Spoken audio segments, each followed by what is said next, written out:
Today, we are going to recap the movie Waves of Crime. When Laura entered the church, she confessed her involvement in the Bilbao killings to the priest. It all began when her ex-husband, Cosme, a businessman, came to collect his shotgun and golf clubs. He informed Laura and their son, Ire, that he had sold the house and they had 30 days to move out.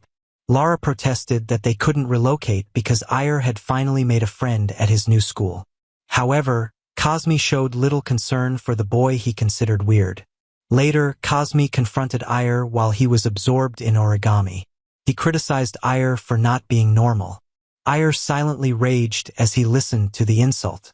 In the kitchen, a tearful Laura wished for Cosme to disappear, feeling he was ruining her life. Suddenly, she heard a loud noise and later found that Ire had ended his father's life with scissors. Ire said he wouldn't go to prison due to his age. Laura insisted on taking the blame to protect him. When Cosme's phone rang, Laura didn't answer upon learning it was his current wife to avoid suspicion. Removing the scissors with Lara's initials, they cautiously took the tool from Cosme's neck. Later, as Ire cleaned the blood, he declined a sleepover request from his friend. Next, they placed Cosme's body in the trunk. Ire suggested devising an alibi. Taking his advice, she hailed a taxi downtown and asked the actor driver to pretend to be her boyfriend and meet at a diner. At the diner, Laura interacted with customers, claiming to await her husband. When the actor arrived, feigning to be her boyfriend, Laura accused him of stalking her and threatened to call the police before leaving. Returning home, Laura scolded Ire for inviting his friend Hullen over to work on a project and stay the night with Cosme's body still in the garage. Ire promised to help her move the car that night. However, Laura fell asleep and forgot. The next morning, the boys seemed relaxed as they left for school. Laura said she'd take care of everything. Meanwhile, Cosme's corrupt lawyer, Susanna, met on his behalf. His wife, Vanessa, called Laura about Cosme's absence. The day before, Laura lied that he hadn't shown up. Startled by movers Cosme had sent, Laura was relieved yet puzzled to find Cosme's car gone. She feigned concern when calling Vanessa about Cosme's disappearance. Susanna speculated Cosme's arrest but quickly doubted it. Laura then received a message from an anonymous number offering help. The mystery texter was revealed to be Hullen, who had helped Ire move the car. Hullen confessed his feelings, which Laura disregarded. Ire said they'd left the car on a random road. Inspectors found Cosme's body in the car. They informed Susanna and Vanessa, the latter denying involvement despite Susanna's accusation. To stop the investigation into their shady dealings, the women planned to bribe Inspector Andoni at dinner. Laura briefed the boys on their alibi. When alone with Hullen, Laura thanked him but rejected his romantic feelings. Upset, Hullen threatened suicide, so Laura falsely confessed love to stop him.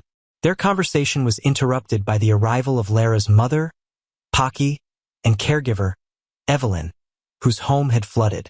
Vanessa devised a plan with Susanna to keep Cosme's incriminating phone from the police. Susanna bribed Andoni at dinner to frame Laura for Cosme's death and avoid probing their affairs. Laura told her mother, Pocky, at home that she had ended Cosme's life.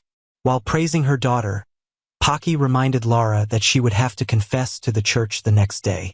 At Cosme's funeral, Laura encountered his ex-wife, Vanessa, who asked if Cosme had left his phone at Lara's house. However, Laura insisted the ex-wife did not show up. When Vanessa said she would manage Cosme's wealth, Laura reminded her that their son, Ire, had inherited half. As Laura left the funeral with Ire and her friend, Hullen, they ran into Wanu, who took Laura to the police station for questioning. There, Laura fabricated a story that she had planned to meet Cosme at a diner, while Ire and Hullen worked on a school project at her house. Shortly after hearing this, Inspector Andoni excused himself temporarily, leaving Inspector Wanu to continue the interrogation. Learning Laura had no full-time job, Wanu questioned how she afforded expensive shoes when Cosme only paid child support. Laura implied Cosme gave her extra money and they still slept together because his current wife was unsatisfying. Suddenly, Andoni returned with a taxi driver who had reported Laura for not paying her fare. However, upon learning she was the deceased's ex-wife, the driver withdrew his complaint, thinking she was distraught. Andoni then asked why the taxi had picked up and dropped off Lara downtown at the time of Cosme's death.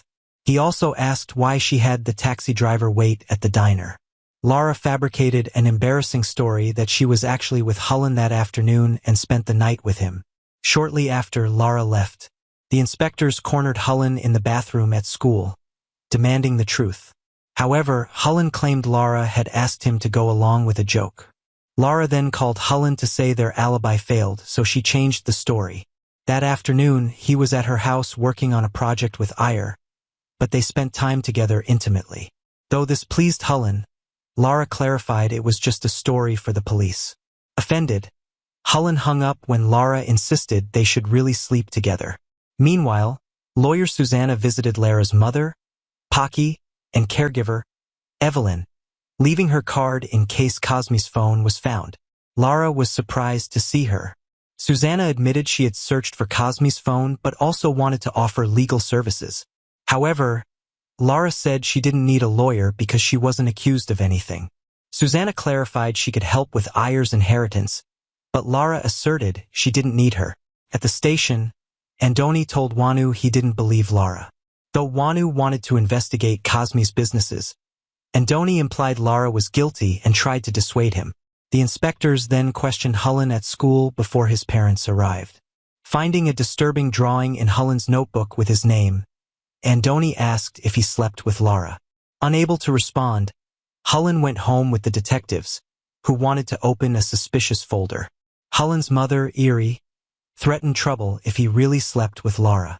Inside the folder was a photo of Lara in a swimsuit. Finding her undergarment in Hullen's room, Erie was upset and threatened to sue.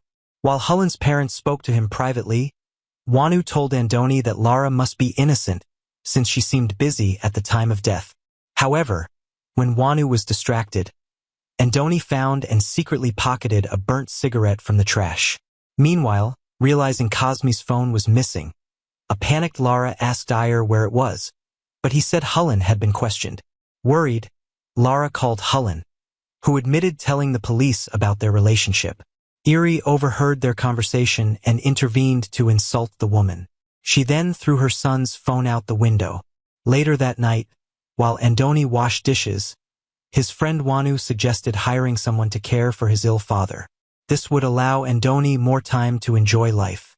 Wanu recommended putting his father in a care home and stopping child support payments since his ex-wife had a rich husband. Offended, Andoni asked his friend to leave. Afterwards, Andoni contacted Susanna to ensure Lara's arrest the next day. That night, Hullen climbed through Lara's window to meet her. He told her his parents didn't know he had snuck out after Erie took his phone. The teenager asked if she loved him, but she only said she was flattered. Suddenly, Hullen kissed her and she stopped him. Lara then proposed portraying Hullen as the perpetrator if the investigation escalated. Taking advantage of his feelings for her, Hullen promised to cooperate, and Lara finally slept with him. In the present, the priest exits his confessional booth, shocked by the story. The woman indicates there is more to tell, but he refuses to listen further. When she questions his commitment to God, the priest asks her to prove her confession is true. In response, she removes her sunglasses, revealing bruises. Convinced by this evidence, the priest allows her to continue. The next morning, Hullen rushed to leave Lara so his parents wouldn't notice he was gone. As he left, Lara had a change of heart about framing him. However, Hullen insisted Lara was his owner and they kissed. Iyer witnessed this and pulled her son away to take him home. Suddenly, Iyer appeared and jokingly asked if his friend was good in bed. Lara assured him she was covering up the truth. Later, Iyer revealed Cosme's phone was in the garage in a box of wine bottles. Panicked because the movers had taken everything, Lara tried to retrieve the phone to frame herself. Andoni coerced the taxi driver into falsely confessing that Lara paid him for an alibi. The actor claimed Lara rode with him because Evelyn couldn't come that morning. Lara tried to retrieve Cosme's phone from the moving company but couldn't due to police sealing the items. She encountered the mover who took the boxes to a warehouse where chaos erupted. When Andoni suspected her collaboration, Lara managed to grab the phone amidst the turmoil. Andoni left Lara a message to meet at the station before picking up Ayer and Hullen from school, where classmates applauded. Strangely, Lara decided to surrender and asked Pocky to care for Ayer. In the interrogation, confusion arose about Lara and Hullen's involvement in the taxi incident. Ayer tried confessing his father's demise, and Hullen attempted to take the blame. Prosecutors stopped the questioning due to their minor status. Later, Lara's possession of Cosme's phone led to suspicion. Susanna persuaded her not to surrender it immediately and arranged a clandestine meeting. Wanu uncovered Andoni's involvement in fabricating evidence. Lara discovered Susanna, Vanessa, and Evelyn's scheme for her to stage a suicide. Wanu informed Andoni of his report, prompting Andoni's desperate actions. After Lara avoided taking the pills, Susanna paid Evelyn to eliminate Ayer.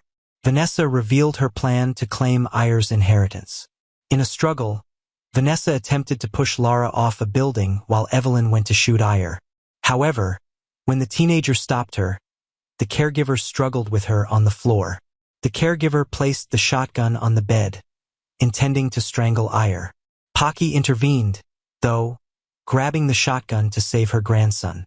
Meanwhile, Lara managed to free herself, sparking a brawl with Vanessa. As they fought, they fell together to the lower floor. Vanessa seized a fire extinguisher and used it on Cosme's wife. Soon, however, Vanessa managed to take her belt and strangled her opponent. At that moment, Susanna received a call that Andoni had taken his own life after his misconduct was uncovered. Because of this, the authorities issued a warrant to arrest Cosme's wife. To protect her, the lawyer considered terminating Vanessa instead, hitting her with a shovel. Finally safe, Lara used a high heel to ensure Vanessa's demise. Afterward, Susanna sided with Lara when reporting to Wanu. She said Vanessa had ended Cosme's life out of jealousy. She also noted his wife had bribed Andoni and coerced Lara into confessing. In the present, Lara tells the priest she doesn't regret ending Vanessa. She admits her relationship with Hullen was wrong but emphasizes she only wanted to protect her son. When the priest considers calling the police, Lara begs for forgiveness, and he asks her to do 3 Hail Marys. Returning home, Lara watches her son, who now has a girlfriend. Suddenly, Hullen asks if she's happy, and she responds by kissing him.